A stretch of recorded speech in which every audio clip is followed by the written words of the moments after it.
وقد اضلوا کثیرا، اور بے شک انہوں نے گمراہ کیا بہت سے لوگوں کو۔ کنہوں نے؟ دونوں طرف اشارہ ہو سکتا ہے۔ ایک یہ کہ مال اور اولاد والے جو بڑے بڑے سردار نا، انہوں نے اور لوگوں کو بھی بھٹکایا ہوا تھا۔ دوسرا ان بتوں نے بھٹکایا ہوا بہت سے لوگوں کو، ان کے پیچھے لگا کر اپنے دین ایمان وہ بھول گئے تھے۔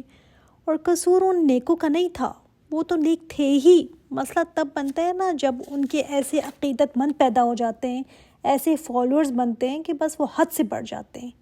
اسی وجہ سے لوگوں کو اللہ تعالیٰ سے جوڑیں، نہ کہ اپنے آپ سے کہ بس مجھے سے جوڑو، مجھے سے پوچھو، مجھے ہی کچھ سمجھتے رہو، مجھے سے ہی دعا کرا لو، پینی بس میں بین کر بیٹھ جاؤں اور لوگوں کی گاڑیوں کی قطاریں کھڑی ہوں کہ جی ان سے دعا کرانی ہے۔ یہ بہت پہنچی ہوئی ہیں، مرید ان کے بیٹھے رہتے ہیں زمین پر۔ یہ سب کیا ہے؟ الاؤڈ نہیں ہے یہ اسلام میں۔ لوگوں کو اللہ سے جوڑیں، مانگنا ہے اللہ سے مانگو، میں کچھ بھی نہیں ہوں، اللہ سے مانگو۔ اللہ اکبر۔ باقاعدہ یہاں سے نا مزاروں کے لیے فنڈز چاہتے ہیں، آپ کو پتہ ہے کہ وہاں نا مزار پر جا کر دیگ چڑھانی ہے۔ کیوں؟ وہاں کیوں دینی ہے؟ بھوکے آپ کو کہیں اور نہیں ملتے، وہیں مزاروں پر ملتے ہیں۔ وہ اندر ایک چھپا ہوتا ہے نا، ذرا سا وہ بھی خوش ہو جائیں ان کی عقیدت میں، بس وہاں مجھے دیگ دینی ہے۔ وہ ان کی خوشنودی کہیں ہوتی ہے چھپی ہوئی کے اندر، بس مجھے ان کی خوشنودی چاہیے۔ شیطان نے نا کیسے ٹوسٹ کر کے وہیں ہمیں پہنچا دیا ہے۔ پیغمبروں کا ہم نہیں کر سکتے تو آپ صلی اللہ علیہ وسلم نے فرمایا لعنت ہو یہود و نصارہ پر، جنہوں نے اپنے پیغمبروں کی قبروں کو عبادت گاہ بنا دیا ہے۔ وہ پیغمبر ہمیں تو نہیں ملے، شکر ہے کہ ہمارے کوئی مدفون یہاں پر نہیں ہے، ورنہ پتہ نہیں ہم کیا کر لیتے۔ قصور ان کا نہیں ہے، وہ تو نیک تھے ہی۔ قصور بعد والوں کا جو ہوتا ہے وہ عقیدت میں نا حد سے گزرتے ہیں۔ کسی کو زندہ کو تو ہم کہہ سکتے ہیں کہ آپ میرے لیے دعا کر لیں، مگر کسی مردہ کے پاس جا کر کہ یہ بھی کوئی میری دعائیں سنتے ہیں، یہ بھی میری فریادیں سنتے ہیں، اللہ اکبر، اور اللہ کے آگے یہ میری فریاد رکھیں گے، یہ شرک ہے۔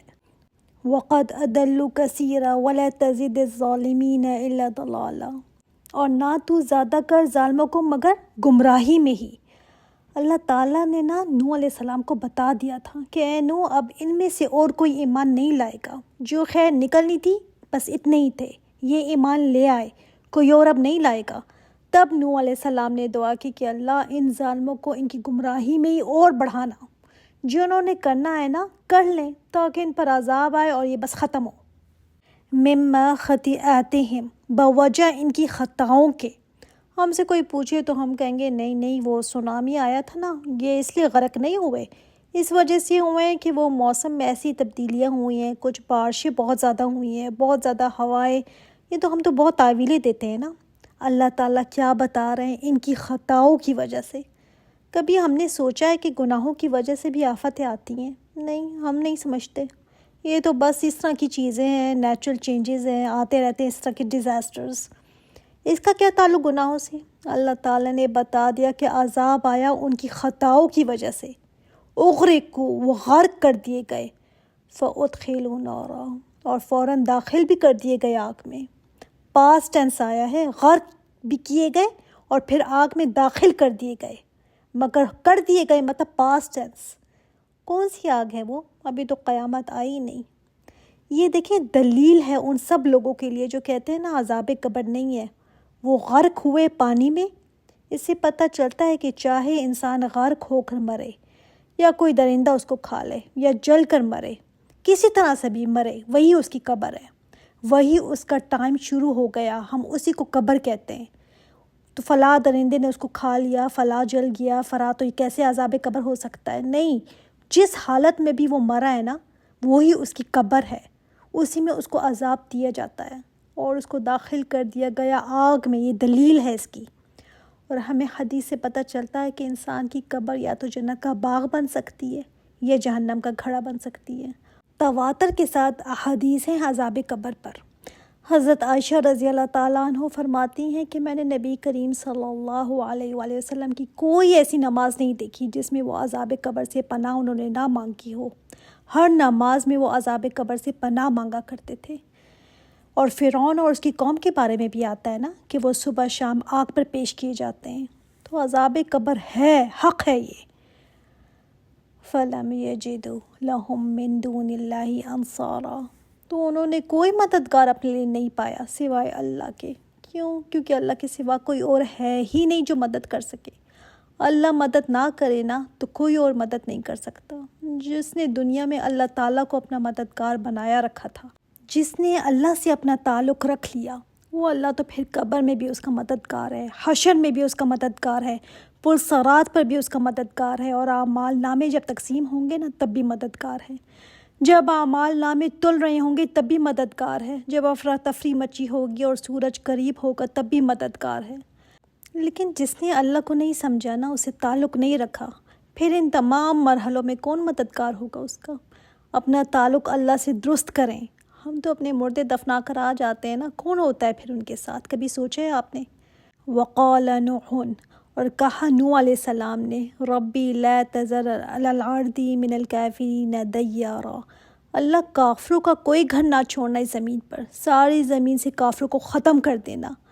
دیکھیں، یہ انہوں نے ایسے ہی نہیں کہا تھا، کوئی یہ نہ سمجھے کہ انہوں نے کیسی بدعا کی اپنے لوگوں کے لیے، نہیں، وہ جانتے تھے نا ان لوگوں کو، 950 سال تبلیغ کی تھی، اور اس سے پہلے 40 سال کی عمر میں نبوت ان کو ملی تھی، تو کتنے سال ان کے ساتھ گزارے، جانتے تھے کہ کیسے ہیں یہ۔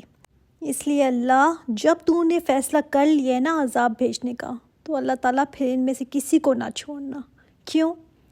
انکا انتظرہم، بے شک اگر تو نے چھوڑ دیا نا ان کو، یضلوا عبادک، تو پھر یہ بھٹکا دیں گے تیرے بندوں کو۔ حضرت نوح علیہ السلام کو کتنی فکر تھی نا کہ اللہ اگر ان میں سے کوئی بھی بچ گیا، کوئی ایک بھی، تو بعد والوں کو انہوں نے بھٹکا دینا ہے۔ وَلَا يَلِدُ إِلَّا فَاجِرًا كَفَّارًا، اور یہ اولادیں بھی ایسے ہی نہیں جنیں گے، یہ ایسے ہی جنیں گے جو بدکار اور ناشکری ہوگی، اس لیے کہ وہ 7 نسلوں سے دیکھ رہے تھے نا کہ ان کے جو پیدا ہونے والے بچے ہیں وہ بھی ایسے ہی ہیں۔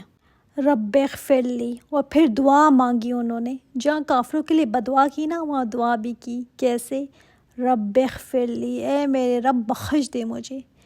950 سال اللہ کے راستے میں دن رات لگانے کے بعد بھی نوح علیہ السلام کیا فرما رہے ہیں؟ اللہ مجھے بخش دینا۔ ہم کبھی سوچتے ہیں نا بخشش میں کس چیز پر مانگوں، میں نے ایسا کیا کیا، کس چیز پر میں توبہ کروں، میں کیا کرتی ہوں؟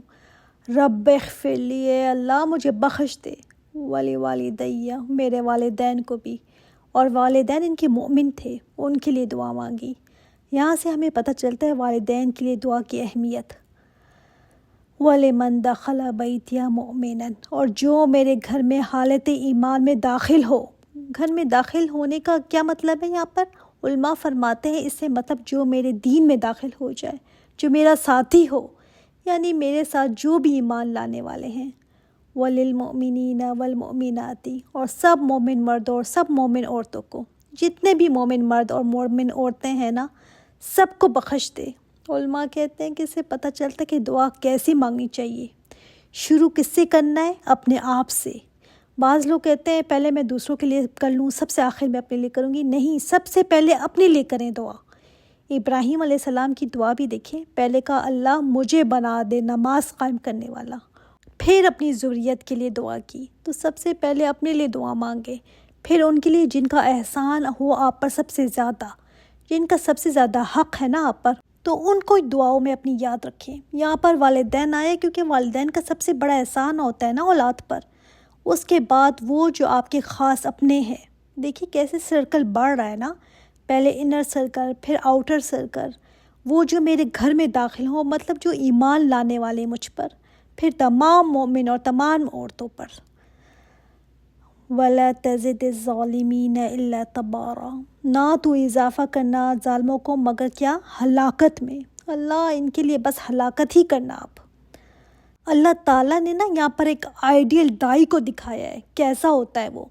یہ بدعا بھی انہوں نے ایسے ہی نہیں کر دی کہ تھوڑے دن بس کوشش کرنے کے بعد بدعا دینے لگی، نہیں۔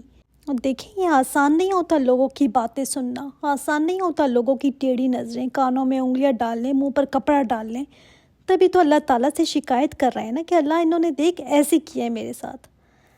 ہم کبھی سوچتے ہیں جو نبی ہوتے ہیں نا ان کو تو کوئی فیلنگ ہی نہیں ہوتی، ساری جو سینسٹیویٹی ہے ہمارے ساتھ ہے، نہیں، فیل تو وہ بھی کرتے ہیں، انسان ہی تھے نا، تکلیف ان کو بھی ہوتی ہے، لیکن پھر بھی دیکھیں وہ کام کرتے چلے گئے۔ اتنا بڑا صبر اور حوصلہ چاہیے اس کام کے لیے، یہ کام بہت آنریبل، بہت نیک کام ہے، لیکن اس کے ساتھ بہت زیادہ صبر اور حوصلہ بھی اتنا ہی بڑا چاہیے۔